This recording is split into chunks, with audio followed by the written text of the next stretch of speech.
doing fine. How are you? Well, I'm doing great. It's always great to talk to you during this time of the year. And the Flyers go out there. They play Emory in the first two games of this series. Mason has been hurting ever since he went out in that Pittsburgh Penguins game to end up the season. Emory comes out there, is able to find a way to steal one at MSG yesterday. And now it brings up the debate going into tomorrow's night game. If you're Craig Berube, who do you go with, Ray Emery or Steve Mason?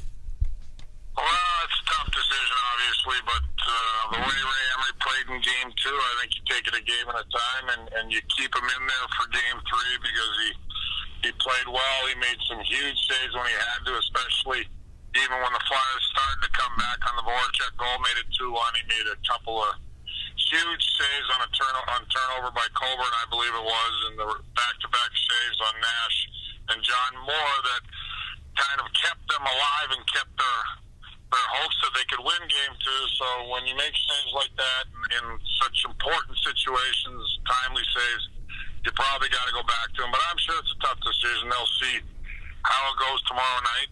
But big game by him, and give him a lot of credit. Rangers went up 2-0 early on in this game, and especially the way the Flyers have been playing at MSG, they lost 9 straight going into yesterday. Some people could have thought that this game was going on the south end for the Flyers, and they were able to find a way to come back and get the victory. What did you see change with the Flyers' approach after they went down 2-0? Well, I think it was a combination of the Rangers not having the proverbial killer instinct. They had their foots on their throat for sure. Should have put it away, and for all intents and purposes, this series was over. But all of a sudden, one turnover by the Rangers, and all of a sudden Philadelphia goes the other way. And that was great individual effort by Voracek. You need your top guys to make a big play. He made a big play at the right time and beat a speedy Ryan McDonough who got caught in the neutral zone flat-footed a little bit. I don't think he realized that Voracek had a step on him. He made a great power move and got them back in it, and all of a sudden it's a game of momentum, and it swung dramatically there. The Flyers started to believe they didn't have much going on at all, certainly for the first 4 periods of this series, but you get one big goal and it can spark you, one big save by Emery, and that's kind of exactly what happened. They were able to turn it around, kill some big penalties along the way as well, even though they fell behind 2-0. So that's playoff hockey. That's what's great about it, but I think it was the combination of the Rangers not putting it away, and Philadelphia finding that spark from one great individual effort by Jakub Voracek. Ken Daneyko joins us on the hotline right now. Philly's #1 college radio station, WHIP. Main event, Chase Sr. and Zach Gelb here with you. Ken, it's Chase. Claude Giroux now has no shots on goal in 37 minutes and 27 seconds of ice time in these first 2 games of the series. Can the Flyers find a way to win this series if Claude Giroux isn't able to continue to produce? Well, I don't think so. I think he's going to have to produce offensively eventually if the Flyers are going to win this series. But the good news for Philadelphia is they go back home, tied 1-1, exactly what you were hoping for to get the split. And your top player, one of the top players in the National Hockey League, really hasn't got it going yet. Give the Rangers credit. They've done a real good job of keeping him to the outside, neutralizing his time and space and not letting him wind up and get a lot of ice out there. He hasn't had the puck on his stick a whole lot. He did pick up an assist yesterday, and a couple of their big guys, like I said, stepped up. Voracek, Simmons scored a goal. So they're going to need him in the long run if they're going to win this series, but they still have to feel pretty good from the standpoint that they did get a split, and Claude Giroux really hasn't got it going, but I give the Rangers a lot of credit for shutting him down. I'm sure with line matchups, because Coach Berube gets the last line change now, that they'll be able to get Claude Giroux a few better opportunities who they want him out against, maybe get him a little more room out there. It's the Flyers' first win at MSG in 9 tries, dating all the way back to 2011. The reporters kept on asking the players about it, and I'm sure they were fed up by the question, but they're finally able to eliminate that question by winning yesterday and sending the series back tied to Philly, where they've won both games at the Wells Fargo Center this year. How much of a confidence booster can that be for this Flyers team coming back to Philadelphia, knowing that they stole a game at MSG and split the first 2 games? Well, I think they should feel good about going back 1-1 like we've talked about and mentioned here. Certainly they've had success this season at home against the Rangers, but I don't put a lot into any statistical winning and losing during the regular season over the years. It's different teams, it's different times, regardless if they had lost 9 straight. Sometimes it's just an anomaly that they had lost 9 straight at the Garden. As far as the Rangers, I don't take a whole lot of them losing 2 games in Philadelphia this season. The bottom line is the team that executes, a team that's a little hungrier, plays with desperation, is probably going to win this hockey game. And I think for the New York Rangers, Henrik Lundqvist, they talk about him. He's one of the elite goaltenders in the league. I agree with that, but he's got to step up. I don't think he made a save or two that he needed to make in Game 2, and he's a guy that's certainly capable of it, and he's going to have to step up as well on the road. But this Ranger club, don't forget, has a much better record during the season on the road than they did at home, so they're certainly comfortable wherever they play. And I expect it to be a series now. I thought this was going to be over in a hurry, especially with the Flyers going down 2-0 in Madison Square Garden. And again, we're able to claw back, and the Rangers weren't able to seal the deal. I thought it would have been a relatively easy series for the Rangers, if not for the turnaround in Game 2. And now it's going to be a lot of fun here. But I think Lundqvist, we talked about Ray Emery, and he played great and maybe stole one for him. Well, Lundqvist is going to have to play equally as well, if not better, for the Rangers to get the job done in Philadelphia. You just mentioned it a moment ago, the Flyers were able to claw back, and that's something that they've done a great job of all season long. And being a former player, you played in so many big-time situations. Was there a moment in that game yesterday where you sensed the momentum shift from the Rangers' end to the Flyers' end? Just after they scored the first goal. I mean, after Voracek had, like I said, made a great individual effort to be one of the best defensemen in the league wide and make a terrific move on Henrik Lundqvist, that's when the Flyers had hope again. You could stick a fork in them when it was 2-0 because the Rangers were doing everything they wanted to, dictating play for the first 4 periods, again, like I mentioned, of this series. But one play, one momentum swing, one shift can change a series. We know it's not going to be one team dominating for 60 minutes. You can never expect that. It's how you handle those ebbs and flows. But the Flyers certainly got some life, and give Voracek a lot of credit for lifting the team and lifting their spirits on a great play.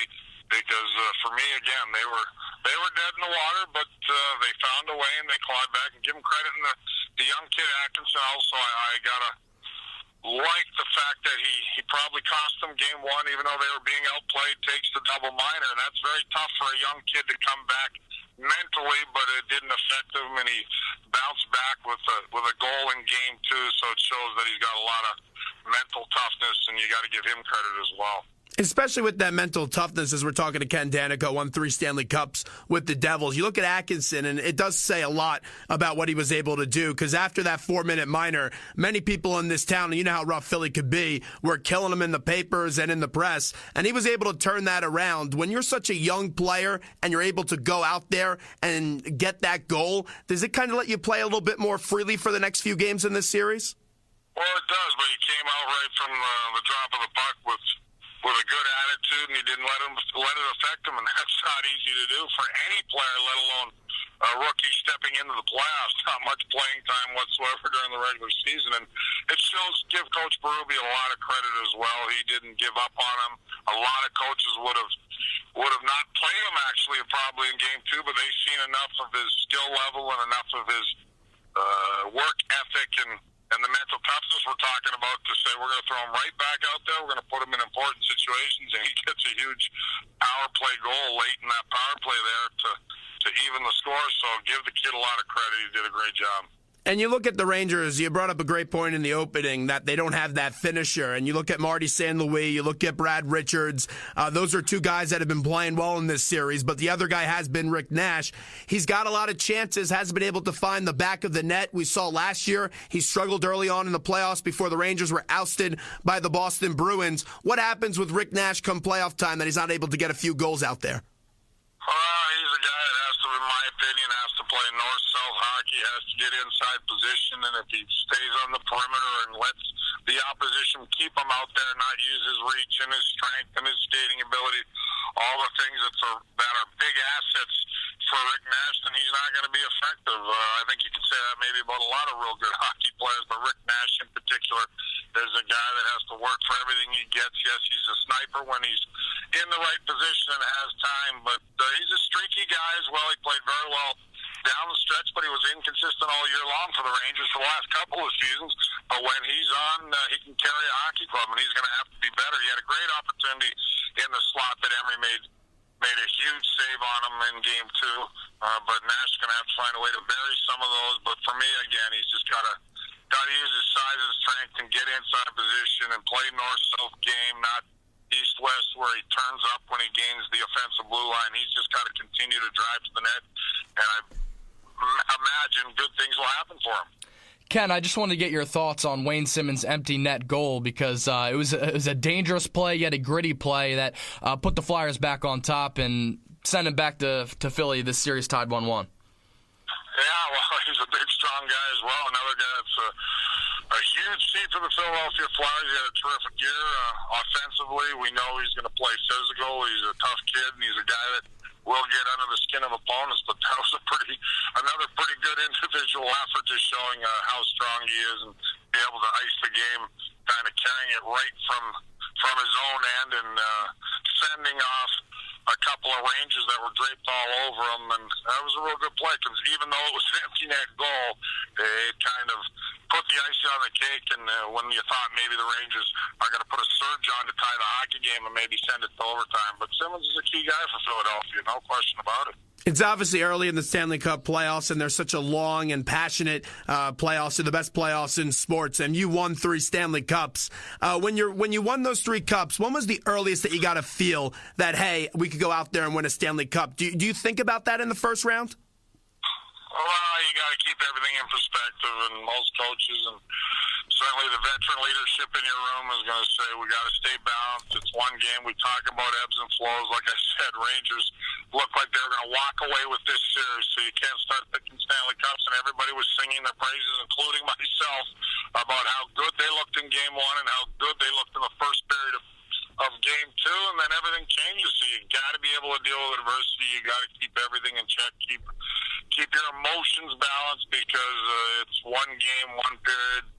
Things change in a heartbeat, but it's how quickly you can get your game back, and that's what we're going to find out in Game 3 from the Rangers. Is it going to be the team that dominated for 4 periods, or is it going to be the team that was a little fragile the last 2 periods of Game 2, and will they let Philadelphia carry the momentum? But you don't start thinking Cup. I mean, you always believe going in.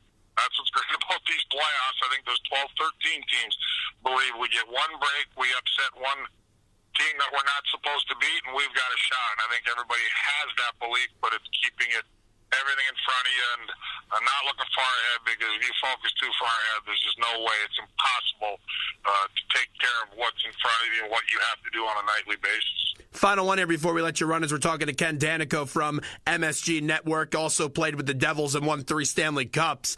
We had Doc Emmerich on the show last week, and we got on the conversation about Marty Brodeur and if he's almost at the end of his career in New Jersey. And he said he has a hard time ever envisioning Marty hang it up. You got a chance to play with him. We know you guys have a special relationship. We've seen the comments that he's made recently since the end of the season. Do you think Marty's on his way out in New Jersey, or does he have another year left there? Man, I really stayed away from it, even though I'm very friendly with him. Obviously, good friends and played together and won 3 Stanley Cups, and I give him a lot of credit for that. Certainly, he was the rock of our team, that's for sure. However, really, it's Marty's time to sit back, and nobody can understand what he's going through or his emotions. I know it's easy to say, and including me, just retire a Devil. It's been a great run. Why do you want to play anymore?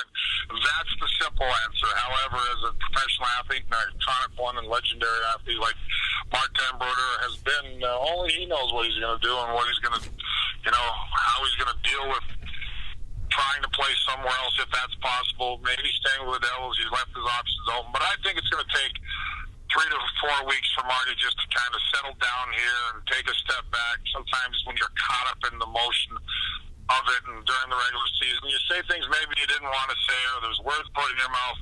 But I think Marty will take his time here and decide. But yeah, it wouldn't be right, I guess, in my opinion as well. Just like Doc Emmerich said, that to see Marty go anywhere else, play anywhere else. But if that's in his heart and that's what he wants to do, I mean, regardless if we don't like it as fans or teammates or friends, you got to respect it. So we will see what transpires here. It's going to be interesting. Well, Ken, we appreciate a few minutes today. Thanks so much. Enjoy the rest of the Stanley Cup playoffs, and we'll talk to you again real soon. right, guys. Take care. Ken Daneyko right there from MSG.